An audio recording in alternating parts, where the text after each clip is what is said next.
L'Afrique est l'ultime destination et opportunité, Jack Ma.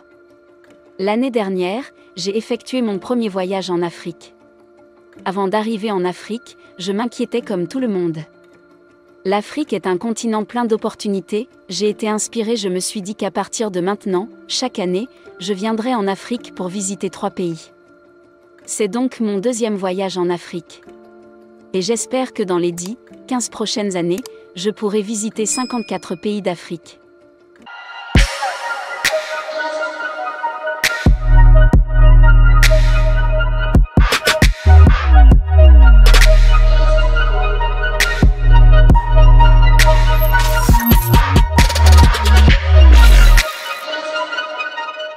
Je suis venue avec beaucoup d'amis et de chefs d'entreprise en Chine.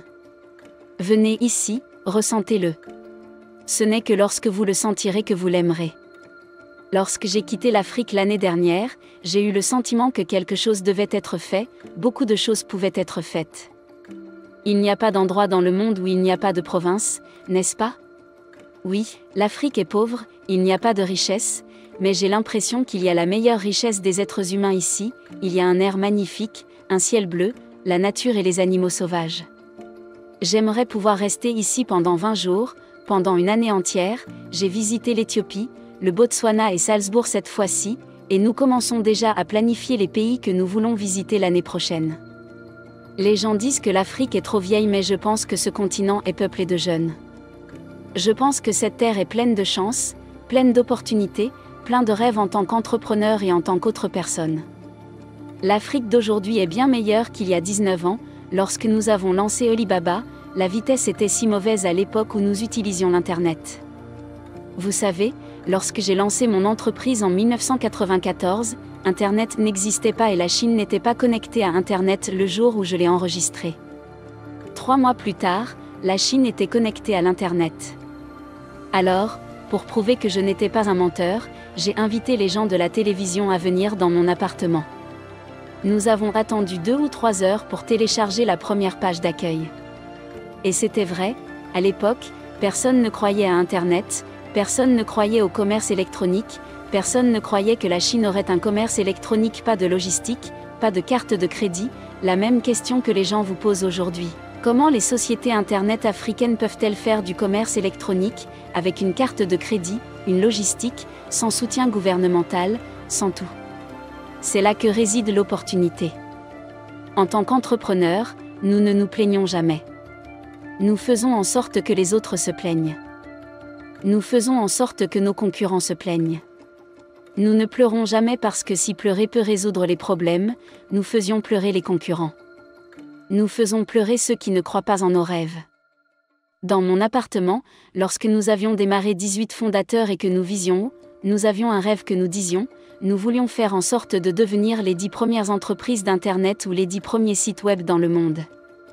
À l'époque, nous avions classé plusieurs millions de noms, mais nous n'étions pas en mesure d'atteindre le top 10 mondial.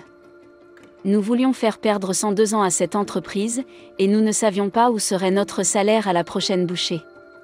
Quand on est pauvre, et on a un rêve, ne disons jamais que nous construirons, que nous gagnerons l'année prochaine ou que nous gagnerons demain. Nous disons que nous avons l'intention de le faire dans les années à venir. 90 années se sont écoulées et aujourd'hui, nous sommes dans le top 10 des sites web qui entrent en compétition dans le monde. Aujourd'hui, nous n'aurions jamais pensé que les entreprises Alibaba ne feraient que du commerce électronique et pour financer le commerce électronique d'Alibaba, notre capitalisation boursière est de 500 milliards de dollars US. Pensez donc qu'il y a 90 ans, n'importe qui ne pouvait penser qu'une entreprise chinoise pouvait figurer parmi les 10 premières entreprises Internet du monde, ou qu'il y a 10 ans, 20 ans, n'importe qui ne pouvait penser qu'une entreprise asiatique pouvait figurer parmi les 10 premières entreprises technologiques du monde. Les gens d'ici croient donc qu'en Afrique, dans 10 ou 20 ans, il y aura au moins 10 entreprises Alibaba. Car si vous ne rêvez pas, si vous ne commencez pas à travailler, cela n'arrivera jamais. Mais si vous commencez à le faire, vous avez une chance. Imaginez que l'Afrique compte 1,2 milliard d'habitants, dont la plupart sont des jeunes. Comme me l'a dit mon ami, le Dr Country, 13 millions de jeunes diplômés de l'université seront à la recherche d'un emploi. Ce sont ces ressources qu'Alibaba a commencé à embaucher, mais nous n'avons pas pu embaucher du tout parce que personne ne veut rejoindre une société au nom étrange, Alibaba, et travailler dans un appartement. Et personne ne croit au commerce électronique sur Internet. Nous avons donc fait appel à tous ceux qui pouvaient marcher, peu importe qu'ils soient titulaires d'un diplôme de premier cycle ou d'une licence, pourvu qu'ils nous croient. Ils nous rejoignent et nous partons de rien. C'est vrai que les 10 premières années ont été difficiles, très difficiles. Parce que nous ne pouvions pas trouver de clients, nous ne pouvions pas trouver de bons ingénieurs, nous ne pouvions pas trouver de ressources, nous n'avions pas d'argent des banques. C'est vrai, les gens disent qu'en Afrique, nous ne pouvons pas obtenir de prêts auprès des banques. Partout dans le monde, les banques ne donnent pas d'argent aux petites entreprises. C'est vrai. Nous avons donc commencé à faire très attention à chaque centime que nous dépensions. Et le jour de notre première introduction en bourse, en 2007, lors de l'introduction en bourse d'Alibaba à Hong Kong, nous avions beaucoup de millionnaires dans l'entreprise. Nous avions trouvé plus de gens qui travaillaient plus dur que nous. Mais ils ne réussissent pas. L'une des raisons est qu'ils n'étaient pas intelligents. Tous les gens intelligents à l'époque étaient allés chez Microsoft et IBM.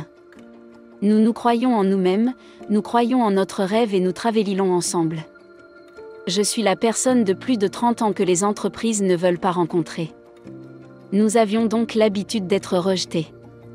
Nous étions les personnes qui avaient l'habitude de se faire dire non par les autres.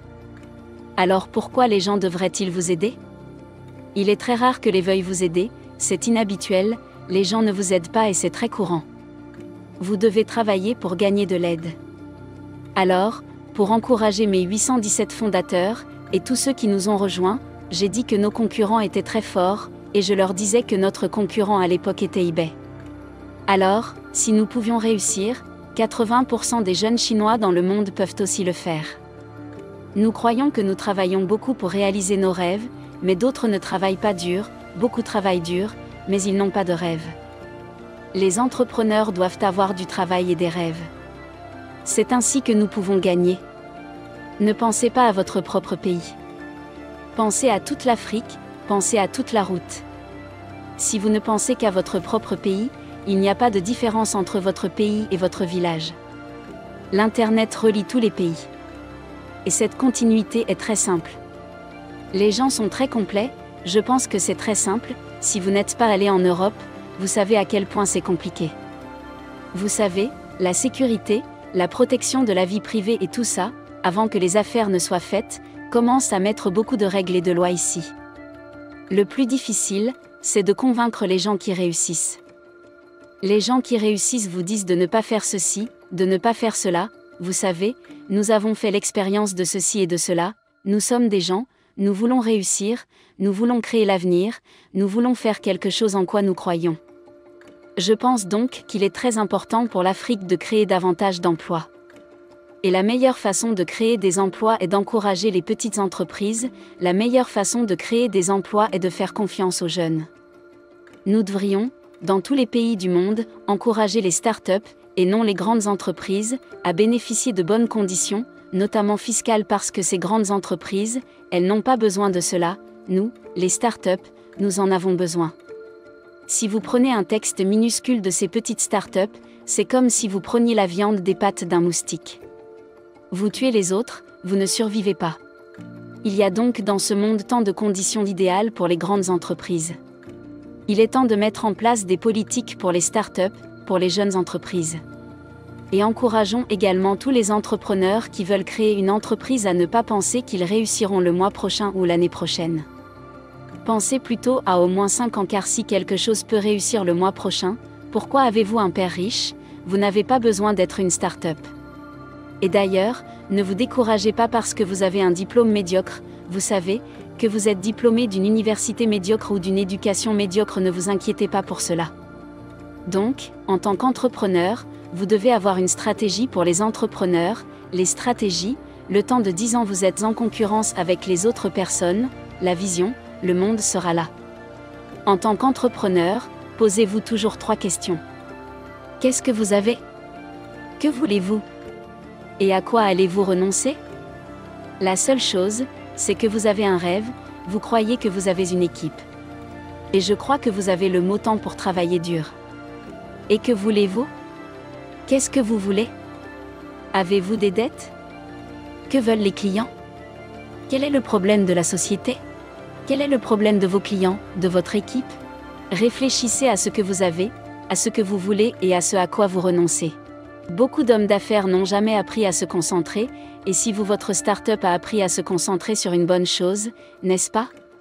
Parce qu'apprendre à se concentrer, c'est comme s'il y avait 9 lapins sur le sol. Ma vie ne fait que commencer. Le jour où j'aurai envie de lire ou d'écrire un livre sur les 1001 erreurs d'Ali Baba, je le ferai et je dirai à mes enfants combien de jours difficiles j'ai traversés, combien d'erreurs stupides j'ai commises et comment c'était la meilleure expérience. C'est parce qu'il est facile d'être bon. Mais il est difficile d'être mauvais.